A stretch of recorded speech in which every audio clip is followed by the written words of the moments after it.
গুস্তাখে রাসূলের তাকদীরে তওবা থাকে না। সাধারণ গুনাহগার যারা তারা বুঝে তারা যে গুনাহ করতেছে, সেজন্য তারা তওবাও করে। গুস্তাখে রাসূলের বোধ শক্তি কেড়ে নেন আল্লাহ। বোধ শক্তি, বোধ মানি আপনার বুঝার ক্ষমতা। যতগুলো ব্যক্তি আলেম তাদের দিলে আল্লাহ রাসূলের বিরুদ্ধে বেয়াদবি আছে, চেহারাগুলা দেখছেন?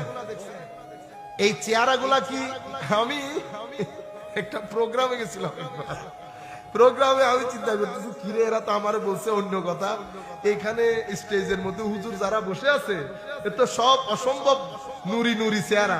আমি আর ভিতরে ঢুকতে ইচ্ছে, কারণ এই সুহবতের মধ্যে বসলে ভিতর চলে যায়, এই সুহবতের মধ্যে বসলে ভিতর চলে যায়।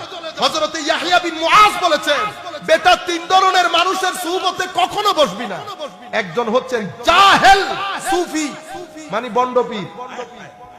আরেকজন হচ্ছে দুনিয়া লোভী মৌলবী, যেই ব্যক্তি দুনিয়ার জন্য দিন বিক্রি করে দিয়েছে, শানের সালতে বিয়াদবি করেছে এবং আমার নবীর ইশক মহব্বতের মধ্যে বিয়াদবি করেছে।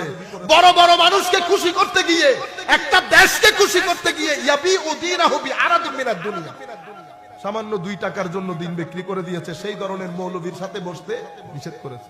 এখন আমি এক কদম সামনে আসি তো 2 কদম পিছনে যাই। আমি জিজ্ঞেস করছি, বাইরে কোথায় দাওয়াত করছে? হুজুর এখানে একটু মিক্স। আল্লাহ দূর বেটা, মিক্স এটা মিক্স নি, এখানে তো সবই এক ধরনের। তো মিক্স কোনটা? তো কোনার মধ্যে হুজুর বসা। আল্লাহ ভাই এটা ঠিক আছে, কোনার মধ্যে শুধু একজন। এটা আজীব বিষয়। আমি মাঝে মধ্যে চিন্তা করি, আল্লাহ এই কাজ কেন করলেন? লাখ গুনাহ করেন, চেহারা কখনো কালো হবে না। ইশকে রাসূল শানের সালতে বিন্দু পরিমাণ বিয়াদবি করবেন, চেহারা বিকৃত হয়ে যাবে।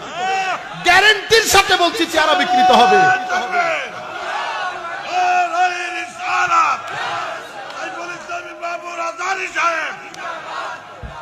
এখনো একজন বসে আছে। আমাদের মুরব্বীরা চলে গেছেন। হাশিমি শাহ হুজুর বসতেন, জালালউদ্দিন আল কাদেরী বসতেন, নঈমী শাহ হুজুর বসতেন। চেহারা 14 তারিখের চাঁদের মতো কিল কিল কিল কিল করতো। আরেক স্টেজের মধ্যে লোক বসে। টিভি চ্যানেলগুলোর মধ্যে আপনারা খুলেন, টিভি চ্যানেল, কিছুদিন পরে মাহে রমজানের অনুষ্ঠান। আমি কাউকে বড় ছোট করার জন্য না, আমি আপনাদেরকে বুঝাতে চাচ্ছি। আপনারা বলেন না হুজুর আমরা কেমনে বুঝবো কে ভালো কে মন্দ? আপনাকে বুঝতে হয় না। Face is the index of mind, এটা তো আপনাদের কাছ থেকে শিখছি আমি। মানে face is the mirror of mind. আপনার ভিতরে যদি নালা নর্দমা থাকে, এটা চেহারার মধ্যে কি বের হবে? এটা বের হবে। এখানে নূর থাকবে, নূর প্রেজেন্ট হবে, রিপ্রেজেন্ট হবে, এটা নুরানি হবে। আর এখানে যদি নালা নর্দমা থাকে, চেহারার মধ্যে সেটা ভেসে উঠবে।